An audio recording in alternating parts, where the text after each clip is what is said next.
இந்த விழாவிற்கு வருகை தந்திருக்கும்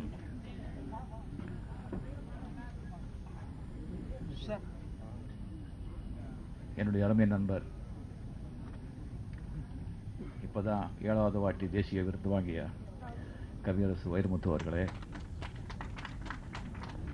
மதிப்புக்குரிய வைஸ் சான்சலர் முத்துக்குமார் அவர்களே, நெல்லி குப்பிசாமி அவர்களே, தமிழச்சி தங்கபாண்டியன் அவர்களே, பாக்யராஜ் அவர்களே, அனைவருக்கும் பத்திரிகை நண்பர்களே, எல்லாருக்குமே என்னுடைய அன்பான வணக்கங்கள். பாரதி ராஜா, மதிப்புக்குரிய பாரதி ராஜா அவர்களை வந்து நான் முதல்ல பாரதி தான் கூப்பிட்டு இருந்தேன். அதுக்கப்புறம் இளையராஜா வந்து அவருடைய ஏஜ் எனக்கு சொன்னாங்க, வயசு. அதுக்கப்புறம் பாரதி சாரம் கூப்பிட ஆரம்பிச்சார். அவருடைய உண்மையான ஏஜ் நீங்க தெரிஞ்சுக்கிட்டீங்கன்னா கையை எடுத்து கும்பிடுறவங்க எல்லாம் சாஷ்டாங்கமாக விழுந்துருவீங்க. அது எப்படி அது வந்து இன்னொரு இவ்வளோ இளமையாக இருக்காங்கன்னு சொன்னால் அது 2 காரணம். சின்ன வயசில் அந்த மதுரை மண்ணில், அந்த பட்டி காட்டில் விழுந்த அந்த ஆர்கானிக் ஃபுட் அவங்க ஆத்தா கையில் சாப்பிட்ட சோறு, அது முதல் காரணம். 2வது வந்து அவர் சுவாசிச்சுக்கிறது, அவர் விரும்புறது, அவர் இஷ்டப்படுறது, அவர் ஜீவிக்கிறது எல்லாமே சினிமாவில். அது இன்னும் செஞ்சிட்டு இருக்காரு ஆக்டிவா. அதுதான் அவருடைய இளமையோட ரகசியம். வாழ்க்கையில நல்லா இருக்கணும் சொன்னா இளமை காலத்தில் நல்லா உழைக்கணும், அப்போதான் வாழ்க்கையில வந்து நல்லா இருக்க முடியும். முதுமையில வந்து ஆரோக்கியமா இருக்கணும்னு சொன்னா பிஸியா இருக்கணும். பிஸியா இருக்காரு. அவர் இஷ்டப்பட்ட, அவர் விரும்பின இந்த சினிமா வந்து செஞ்சிட்டு இருக்காரு, சினிமா வேலையை செஞ்சிட்டு இருக்காரு. பாரதி ராஜா சார் வந்து எனக்கு ரொம்ப பிடிக்கும். அவருக்கு என்ன பிடிக்கும், ஆனா பிடிக்காது. நீங்க ஊடகங்கள்ல பத்திரிகையாளருக்கும் தெரியும், நீங்க ஏதாவது பழசெல்லாம் கிடைக்கும், நீங்க பாருங்க. ரஜினி சார் பத்தி, ரஜினி பத்தி என்ன நினைக்கிறீங்க அப்படின்னு சொன்னா இஸ் நல்ல மனிதன் அப்படிதான் சொல்றாங்க. இல்ல சார், ஆர்டிஸ்டா என்ன நினைக்கிறீங்க, இஸ் எ குட் மேன் அப்படிதான். நல்லா நடிக்கணும் ஒத்துக்கவே மாட்டாங்க. என்னை பார்த்தா எப்படியா அப்படின்னு பாக்குறாங்க. உள்ள ட்ராக் ஓடுது. என்னை வந்து கள்ளத்துக்குள்ளேயே அதுக்குள்ள நடிச்ச ஹீரோவா என்னைய ஒத்துக்கல, உன்னை எப்படியா ஒத்துக்கிட்டாங்க அப்படின்ற ட்ராக் வந்து ஓடுது. எனக்கு தெரியுது, கேக்குது. அவர் வந்து என்கிட்ட கேட்டது 2 வாட்டி என்னுடைய நேரத்தை.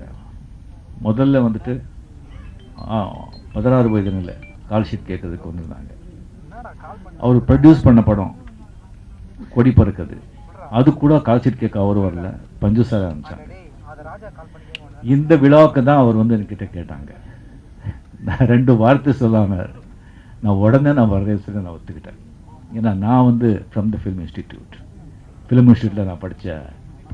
நான் அஃப்கோர்ஸ் அங்கே படித்தது, அங்கே கற்றுக்கிட்டதை விட கே பாலச்சந்திரன் சார் கிட்ட, சினிமாவில் வந்து எல்லா டைரக்டர்கிட்ட நான் கற்றுக்கிட்டது நிறையன்னு சொன்னால் கூட, அந்த சினிமா இன்ஸ்டிடியூட்டில் வந்து அந்த படித்த அதோட அருமை எனக்கு தெரியும். அது எவ்வளோ வந்து ஹெல்ப்ஃபுல்லாக இருக்கும் அப்படிங்கிறது எனக்கு தெரியும். இப்போ பாரதி ராஜா இங்கே சொல்லிட்டு இருந்தாங்க, இத்தனை பேர் இங்கே வந்திருக்காங்கன்னு சொன்னால் அவர் வந்து விரும்பாத ஆளே கிடையாது. மதிப்புக்குரிய புரட்சி தலைவர் எம்ஜிஆர் கூட அவருடைய இந்த அரசியல் வாழ்க்கையில் வந்து நிறைய டென்ஷனாக இருக்கும்போது அந்த பாரதி ராஜாவை கூப்பிடு அப்படின்னு சொல்லிட்டு மணிக்கணக்காக பாரதி ராஜா கிட்ட பேசிட்டு இருப்பார். என் பாலச்சந்திரன் சார் கிட்ட அவர் வந்து கொஞ்சம் குழாழ்வார். நம்ம கேபி சார் கிட்ட அவ்வளோ ஈஸியாக பழக மாட்டார். இவர் என்ன ஓய், எப்படி இருக்கீங்க ஓய், யாரா சொல்லுங்க ஓய், உங்க காலத்தில் யாரும் ஒரு ஹீரோயின் கூட நீங்க லவ் பண்ணலையே அப்படியெல்லாம் கேட்கிறாரு. அவர் சும்மா அந்த மாதிரி அது அவர் பிகாஸ் அவர் கொடுக்குற அந்த வந்து கள்ளம் கபடம் இல்லாத ஒரு அன்பு, அந்த முரட்டுத்தனமான அன்பு. அதனால தான் நம்ம எல்லாருமே இங்கே வந்திருக்கோம். அந்த இன்ஸ்டியூட், அந்த இன்விடேஷனில் பாருங்கள் எவ்வளோ அழகாக ஒரு 10 வார்த்தையில் வந்துட்டு அவர் எவ்வளோ பெரிய எழுத்தாளர், ஸ்க்ரீன் பிளே ரைட்டர், டைலாக் ரைட்டருங்கிறது. அந்த இன்விடேஷனில் நம்ம அந்த பிரிக் இன்விடேஷனில் ஒரு 8-10 வரிகளை வந்து எவ்வளோ கிளியராக எல்லாத்தையும் சொல்லிட்டார். அவரே ஒரு பல்கலைக்கழகம், ஒரு யூனிவர்சிட்டி. அவர் படத்தில் வந்து நடிச்சா, அவர் ஆக்ட் பண்ணால் எல்லா டெக்னீஷியனும் சரி, எல்லா ஆர்டிஸ்டும் சரி, எல்லாத்தையுமே கற்றுக்கலாம். இப்போ வந்து அஃபிஷியலாக ரிஜிஸ்டர் பண்ணி ஒரு இன்ஸ்டிடியூட்னு சொல்லிட்டு அவங்க ஓப்பன் பண்ணியிருக்காங்க. That is a fact. இது வந்து அவர் வாழ்க்கையிலே செஞ்ச ஒரு மிகப்பெரிய ஒரு சாதனை, ஒரு மிகப்பெரிய ஒரு மிஷன் ரியலி அப்படின்னு சொல்லி நான் நினைக்கிறேன்.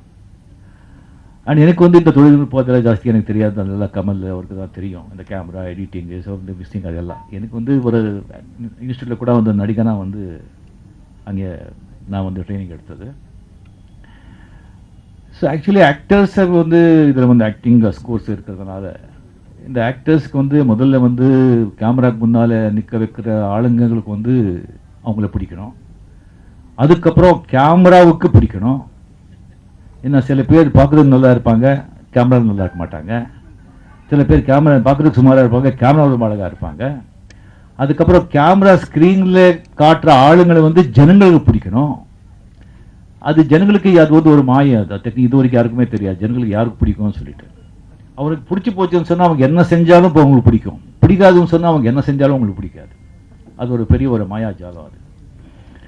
ஸோ இந்த ஃபிலிம் இன்ஸ்டியூட்டுங்கிறது எல்லாம் கம்ப்ளீட்லி அந்த ஃபர்ஸ்ட் ஆஃப் ஆல் இங்கே வந்து சேர்றவங்களுக்கு முதல்ல அந்த அட்மாஸ்பியர், நீங்கள் எந்த விரும்புகிற வேலைக்கு நீங்கள் வந்து எதுக்கு வந்திருக்கீங்களோ அந்த அட்மாஸ்பியர் உங்களுக்கு கிடைக்குது. அண்ட் லைக் மைண்டட் பீப்புள் அங்கே கூட இருப்பாங்க. அண்ட் நிறைய தகவல்கள் உங்களுக்கு கிடைக்கும். And experience theoretically and practical also, practically கூட நீங்கள் கிடைக்கும். எப்படி வந்து அரசியலில் வந்துட்டு இன்ஃபர்மேஷன் தகவல்கள் மிகப்பெரிய ஆயுதம், அரசியலில் மிகப்பெரிய ஆயுதம் இன்ஃபர்மேஷன் தகவல். அப்படியே சினிமாவில் வந்து மிகப்பெரிய ஆயுதம் கான்டாக்ட்ஸ் தொடர்பு. அந்த கான்டாக்ட்ஸ் வந்து இந்த ஃபிலிம் இன்ஸ்டியூட்டில் படிக்கிறவங்களுக்கு டெஃபினட்டாக கிடைக்கும். பிகாஸ் ஆஃப் பாரதிராஜா அப்படிங்கிற ஒரு இமயம். அவங்களுக்கு தெரியாத ஆளுங்களே கிடையாது. அவர் சொன்ன மதிப்பு இருக்குது ஒரு இண்டஸ்ட்ரி. அவர் வாய்ஸுக்கு அவர் இதுக்கு ஒரு மதிப்பு அவர் சம்பாதிச்சு வச்சுருக்காரு. ஸோ இங்கே வந்து இந்த இன்ஸ்டியூட் வந்து படிக்கிறவங்களுக்கு அந்த ஒரு பாக்கியம், அந்த ஒரு வாய்ப்பு 100% கிடைக்கும். ஸோ இந்த ஃபிலிம் இன்ஸ்டிடியூட் நல்லா இப்போ ஜஸ்ட் இந்த பில்டிங்கில் வந்து இங்கே ஆரம்பிச்சிருக்காங்க. இது நல்லபடியாக அந்த ஆளுநர் ஆசீர்வாதத்தால் நல்லபடியாக நடந்து இது வந்து ஒரு பெரிய ஒரு யூனிவர்சிட்டியாகவே கம்ப்ளீட் ஒரு பெருசாக ரொம்ப பெருசாக அது வளர வேண்டும் என்று சொல்லி ஆண்டவனை வேண்டி இந்த முயற்சி வந்து நண்பர் பாரதியோட முயற்சி வந்து மிகப்பெரிய அளவில் வந்து பலன் கொடுக்கணும். எல்லாரையும் இதிலிருந்து பலன் அடிக்கணும்னு சொல்லி ஆண்டவனை வேண்டி விடைபெறுகிறேன். நன்றி, வணக்கம்.